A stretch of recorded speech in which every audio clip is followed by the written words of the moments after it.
Hello दोस्तों, स्वागत है आपका हमारे यूट्यूब चैनल पे। तो आज हम देखने वाले हैं संघर्ष के सिद्धांत से संबंधित कुछ महत्वपूर्ण फैक्ट जो कि अभी तक एग्जाम में पूछे जा चुके हैं। तो आइए देखते हैं। तो संघर्ष वह प्रक्रिया है जिसमें व्यक्ति या समूह अपने उद्देश्यों की प्राप्ति अपने विरोधी को हिंसा की धमकी देकर करते हैं। यह संघर्ष की परिभाषा किसकी है? तो यह क्लीन एंड ग्रीन ने कहा है कि अपने उद्देश्यों के पूर्ति के लिए अपने विरोधी को हिंसा की धमकी देकर किया गया कार्य या उद्देश्य प्रक्रिया संघर्ष कहलाती है। ग्रीन के अनुसार संघर्ष दूसरे या दूसरों के इच्छा के विरुद्ध प्रतिकार या बलपूर्वक रोकने के विचारपूर्वक प्रयत्न को कहते हैं। अर्थात संघर्ष वह स्थिति है जिसमें व्यक्ति अपनी इच्छा की पूर्ति के लिए दूसरों के इच्छा के विरुद्ध कार्य करता है। अगला उन्होंने कहा है कि ग्रीन ने कि प्रतियोगिता सदैव नैतिक नियमों से बधी होती है, जबकि संघर्ष में ऐसी कोई विशेषता नहीं होती है। संघर्ष का तात्पर्य उस सामाजिक प्रक्रिया से है जिसमें दो या दो से अधिक व्यक्तियों का समूह अपने उद्देश्यों की पूर्ति के लिए या प्राप्ति के लिए प्रतिद्वंदियों से वैमनस्य, द्वेष, घृणा, हिंसा आदि का प्रदर्शन करने लगता है। तो यहाँ ग्रीन कहते हैं कि जब एक व्यक्ति अपने उद्देश्यों की पूर्ति के लिए संघर्ष करता है तो वह वर्ग संघर्ष नहीं होगा। और जब दो या दो से अधिक व्यक्ति संघर्ष अपने समान उद्देश्य की पूर्ति के लिए प्रतिद्वंदियों के विरुद्ध द्वेष, घृणा आदि की भाव का प्रदर्शन करते हैं तो वहाँ पर संघर्ष होगा। मार्क्स ने संघर्ष का सिद्धांत आर्थिक तौर पर बताया है। उन्होंने कहा कि आर्थिक उत्पादन के संसाधनों पर जिनका प्रभुत्व होता है, एक ऐसे वर्ग होते हैं जिनका संसाधन पर प्रभुत्व होता है, अर्थात जिनका संसाधन पर पकड़ होता है, और दूसरे ऐसे वर्ग होते हैं जिनका संसाधन पर कोई पकड़ या अधिकार नहीं होता है। तो इन दोनों के बीच संघर्ष होता है। तो मार्क्स ने बताया कि पुराने समाज के अंत और नए समाज के जन्म के लिए संघर्ष आवश्यक है, अर्थात पुराने समाज को नए समाज में परिवर्तन के लिए संघर्ष आवश्यक है। मार्क्स ने वर्ग संघर्ष को इतिहास को समझने की कुंजी मानते हैं। मार्क्स ने कहा अगर इतिहास को समझना है तो वर्ग संघर्ष को समझना पड़ेगा, क्योंकि इन्होंने कहा है कि प्रत्येक समाज में वर्ग संघर्ष पाया जाता है। आगे इन्होंने अपनी पुस्तक द कम्युनिस्ट मैनिफेस्टो में वर्ग संघर्ष की बात कही है। आगे डेहरनडॉर्फ का संघर्ष सिद्धांत है। तो डेहरनडॉर्फ ने संघर्ष के लिए दो मूल वर्गों की बात कही है, एक सत्ता में काबिज वर्ग और एक सत्ता विहीन वर्ग। इन दोनों के बीच संघर्ष की बात डेहरनडॉर्फ करते हैं। डेहरनडॉर्फ कहते हैं एक सत्ता पर जिनकी पकड़ है, एक ऐसे वर्ग होते हैं, और एक ऐसे वर्ग हैं जो कि सत्ता विहीन होते हैं। इन दोनों के बीच संघर्ष होता है अपने अपने अधिकार को लेकर। समाज के सामाजिकरण का सिद्धांत, इस सिद्धांत को संरचनात्मक प्रकार्यात्मक स्वरूप माना है। संघर्ष को इन्होंने सामाजिकरण का सिद्धांत कहा है और संरचनात्मक प्रकार्यवाद का स्वरूप मानते हैं। कौन? डेहरनडॉर्फ। समाज के बल प्रमेय का सिद्धांत, यह सिद्धांत संघर्ष से संबंधित है, डेहरनडॉर्फ का कहना है। डेहरनडॉर्फ का सिद्धांत जबरदस्ती के सिद्धांत पर आधारित है। तो जो डेहरनडॉर्फ का सिद्धांत है वह जबरदस्ती के सिद्धांत पर आधारित है।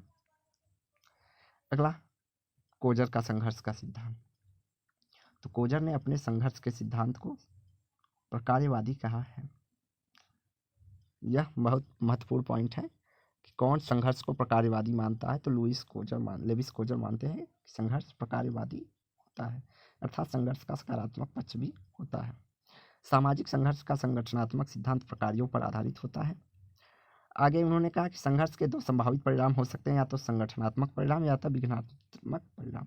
या तो संघर्ष व्यक्तियों समूहों को जोड़ेगा या तो उनका विघटन करेगा, ऐसा कोजर का मानना है। और जब छोटे छोटे संघर्ष होते हैं तो हिंसा की संभावना कम होती है।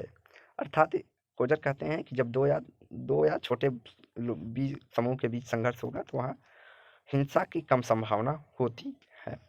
आगे कहते हैं इन्होंने संघर्ष के दो प्रकार, यथार्थवादी और अयथार्थवादी संघर्ष के रूप में विभाजित किया है। तो यह भी मुख्य पॉइंट है कि किसने यथार्थवादी और अयथार्थवादी संघर्ष की बात कही है। तो यह कोजर है। आगे है रेंडल कॉलिंस। तो मनुष्यों में सामाजिकता का गुण पाया जाता है, लेकिन वे संघर्ष के प्रवृत्त प्राणी हैं। तो रेंडल कॉलिंस का मानना है कि संघर्ष एक मनुष्य की प्रवृत्ति है। तो रेंडल कॉलिंस ने स्रोत को शक्ति का आधार मानता है। किसके? संघर्ष के स्रोत को शक्ति का आधार माना है। यह स्रोत सामाजिक, आर्थिक एवं राजनैतिक हो सकता है। इन्होंने संघर्ष का स्रोत क्या माना है? सामाजिक, आर्थिक और राजनैतिक शक्ति के रूप में इन्होंने संघर्ष के स्रोत को विभाजित किया है। अन्य मुख्य तथ्य इस प्रकार हैं। वर्गों की समाप्ति ही मानव संघर्ष की समाप्ति है, यह मार्क्स का कथन है। अर्थात समाजवाद की बात मार्क्स कहते हैं कि जब सर्वहारा वर्ग का उत्पादन के संसाधन पर वर्चस्व होगा तब वर्ग संघर्ष की समाप्ति होगी।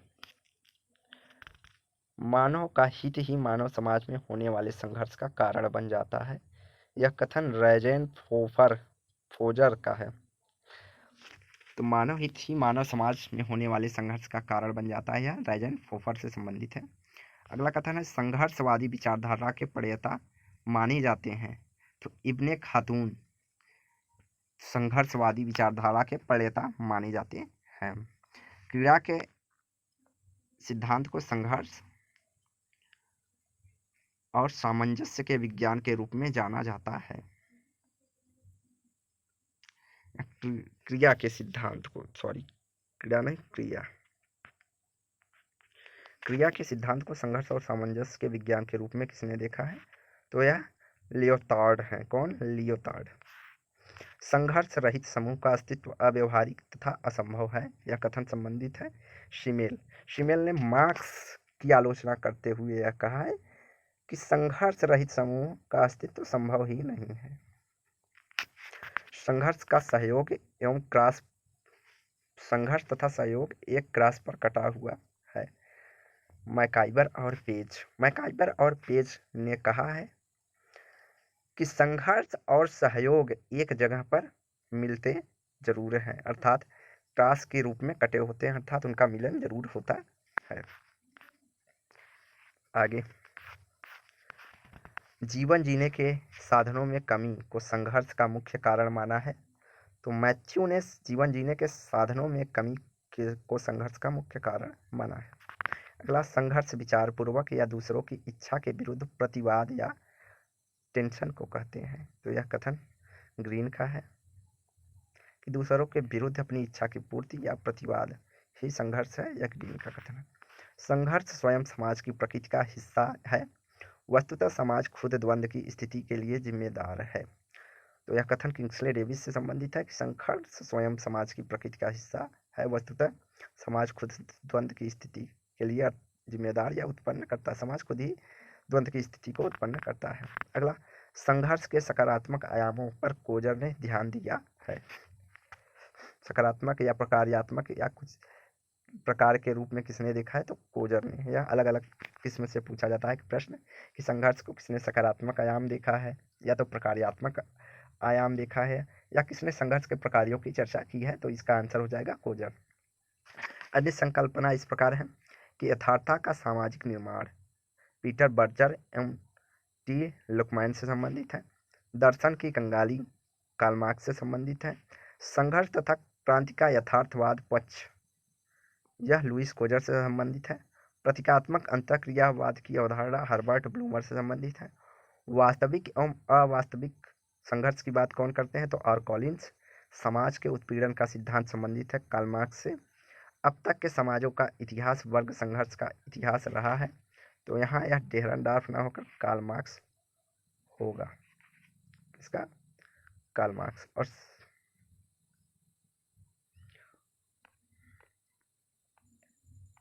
अगला, हिंसक बल प्रयोग की बात कौन करते हैं? Lewis Coser. संघर्ष की संगठनात्मक स्थली राल्फ डेहरनडॉर्फ संबंधित है। और अनिवार्यतः समन्वित संघ की बात कौन करते हैं? और कॉलिंस। तो यह वीडियो यहीं समाप्त होती है। वीडियो को लाइक एंड शेयर करें, चैनल को सब्सक्राइब करें। धन्यवाद।